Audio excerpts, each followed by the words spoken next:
ನಮಸ್ಕಾರ ಸ್ನೇಹಿತರೆ. ಪುಟ್ಟಕ್ಕನ ಮಕ್ಕಳು ಧಾರಾವಾಹಿಯಲ್ಲಿ ಸೋಮವಾರ ದಿವಸ ಏನಾಗುತ್ತೆ ಎಂದು ಒಂದು ಚಿಕ್ಕದಾದ ಒಂದು ಪ್ರಮೋವನ್ನು ನೋಡಿಕೊಂಡು ಬರೋಣ ಸ್ನೇಹಿತರೆ. ಹಾಗೂ ಅದಕ್ಕಿಂತ ಮುಂಚಿತವಾಗಿ ಈ ನಮ್ಮ ಚಾನಲನ್ನು ಸಬ್ಸ್ಕ್ರೈಬ್ ಮಾಡಿ, ಶೇರ್ ಮಾಡಿ, ಲೈಕ್ ಮಾಡಿ ಸ್ನೇಹಿತರೆ. ಪುಟ್ಟಕ್ಕನ ಮಕ್ಕಳು ಧಾರಾವಾಹಿಯಲ್ಲಿ ಸ್ವಾಮೀಜಿಯವರು ಭಾಳ ತಲೆ ಕೆಡಿಸ್ಕೊಂಡಿರ್ತಾರೆ. ಆಕಾಶವೇ ಮೇಲೆ ಬಿದ್ದುಬಿಟ್ಟಿರ್ತೈತಿ. ಆ ಥರ ಮಾಡ್ತಿರ್ತಾರೆ. ಏನು ಮಾಡಬೇಕು ಏನೆಲ್ಲ ಗೊತ್ತಾಗ್ತಾ ಇರಲ್ಲ ಅವ್ರಿಗೆ.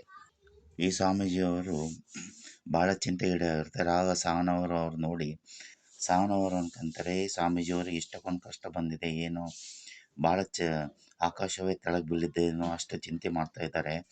ಈ ಸ್ವಾಮೀಜಿಯವರು ನನಗೆ ಎಲ್ಲ ಇರಲಿಕ್ಕೆ ಒಂದು ಮನೆ ಕೊಟ್ಟಿದ್ದಾರೆ ಮತ್ತು ಊಟವನ್ನು ಕೊಟ್ಟಿದ್ದಾರೆ, ಇವರಿಗೆ ಏನಾದರೂ ಸಹಾಯ ಮಾಡಬೇಕೆಂದು ಮನಸ್ಸಿನಲ್ಲೇ ಅಂದುಕೊಳ್ತಾಳೆ. ಆವಾಗ ಸಾವನ ಅವರು ಎಲ್ಲೇನು ಸ್ವಾಮೀಜಿ ಹತ್ರ ಹೋಗಿ, ಹೇಳಿ ಸ್ವಾಮೀಜಿ, ತುಂಬ ಚಿಂತೆ ಮಾಡ್ತಾ ಇದ್ದೀರಾ, ಏನಿಲ್ಲ ಅದ್ರ ಬಗ್ಗೆ ವಿವರವಾಗಿ ಹೇಳ್ರಿ ಅಂತಾರೆ. ಆವಾಗ ಸ್ವಾಮೀಜಿ ಅವ್ರ ಇರ್ತಾರೆ, ಏನಿಲ್ಲ ಬಿಡಮ್ಮ, ನನಗೆ ಯಾವುದೇ ರೀತಿಯ ಚಿಂತೆ ಇಲ್ಲ. ಕೆಲವೊಂದು ವಿಷಯಗಳಲ್ಲಿ ದೇವರು ಎಲ್ಲೇನು ನಮಗೆ ಮೋಸ ಮಾಡಿಬಿಡ್ತಾನೆ. ನಾವು ಅಂದ್ಕೊಂಡಿದ್ದೇ ಬೇರೆ, ಆಗ್ತಿರೋದೇ ಬೇರೆ ಅನ್ಕೊತಾನೆ. ಹೇಳಿ ಸ್ವಾಮೀಜಿ ಅವರೇ, ಯಾವ ರೀತಿ ನಿಮಗೆ ಕಷ್ಟ ಬಂದಿದೆ? ದೈವ ಸ್ವರೂಪಿಯಾದ ನಿಮ್ಮ ಮುಖ ಇವತ್ತು ಯಾಕೆ ತುಂಬ ಕಳೆಗಟ್ಟಿದೆ ಅಂತ ಕೇಳಿದಾಗ, ಏನಿಲ್ಲ ಸಹನ, ನಮ್ಮ ಟ್ರಸ್ಟಿಯವರೊಬ್ಬರು ಇದ್ದರು. ಟ್ರಸ್ಟಿಯವರೊಬ್ಬರು ಇವತ್ತೆಲ್ಲ ಪ್ರಸಾದ ವ್ಯವಸ್ಥೆ ಮಾಡಿದರು. ನೀವೇ ಅವ್ರ ಮನೆಯಲ್ಲಿ ಮಾಡ್ಕೊಂಬಂದ್ರೆ ಅಷ್ಟು ರುಚಿಯಾಗಿರೋದಲ್ಲ, ಅಷ್ಟು ಚೆನ್ನಾಗಿರೋದಲ್ಲ ಅಂತೇಳಿ ನಮಗೆ ಹೇಳಿದರು ಅವರು ಮಾಡಲಿಕ್ಕೆ ಅಂತ ಹೇಳ್ತಾರೆ.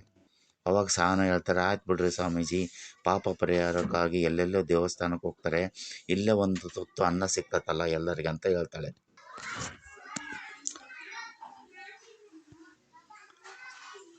ಆಗ ಸ್ವಾಮೀಜಿಯವರು ಹೇಳ್ತಾರೆ, 150 ಜನಕ್ಕೆ ಪ್ರಸಾದ ಮಾಡಲಿಕ್ಕೆ ನಾನು ಅಡುಗೆ ಭಟ್ರಿಗೆ ಹೇಳಿದ್ದೆ, ಆದರೆ ಅವರು ಅಡುಗೆ ಭಟ್ರು ಎಲ್ಲನೂ ಇವತ್ತು ಬಂದು ಪ್ರಸಾದ ಮಾಡೋಕ್ಕೆ ರೆಡಿ ಮಾಡಬೇಕಾಯ್ತು.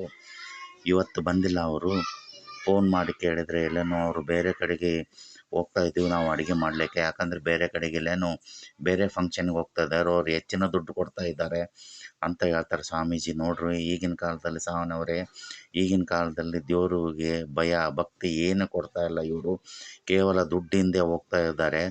ನಾಳೆ ಆ ಟ್ರಸ್ಟಿಯವ್ರು ಬಂದು ಕೇಳಿದ್ರೆ ನಾನು ಏನು ಹೇಳಬೇಕು ಏನಿಲ್ಲ, ಅವರು ದೊಡ್ಡ ಜನಗಳು, ಅವ್ರಿಗೆ ಒಳ್ಳೆ ಟೇಸ್ಟ್ ಇರಬೇಕು ಅಂತ, ಒಳ್ಳೆ ಟೇಸ್ಟ್ ಇರಬೇಕು ಪ್ರಸಾದ ಅಂತ ಹೇಳ್ತಾರೆ.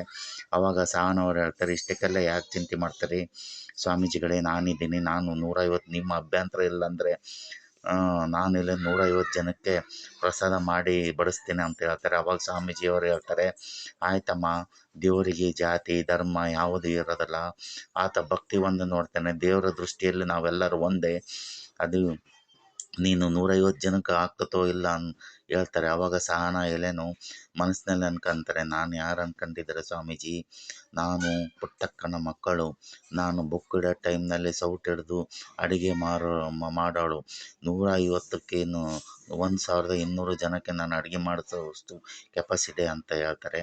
ಆಯಿತು ಸ್ನೇಹಿತರೆ, ಈ ಚಿಕ್ಕ ಪ್ರಮೋದಲ್ಲಿ ಮುಂದಿನ ಸಂಚಿಕೆಯಲ್ಲಿ ಏನಾಗುತ್ತದೆ ಏನಿಲ್ಲ, ಪ್ರಸಾದವನ್ನು ಮಾಡಿ ಬಡಿಸ್ತಾರೋ, ಟ್ರಸ್ಟಿಯವರು ಖುಷಿ ಆಗ್ತಾರೋ ಏನೋ, ಚಿಕ್ಕದಾದ ಒಂದು ಪ್ರಮೋವನ್ನು ನೋಡಿದ್ದೇವೆ.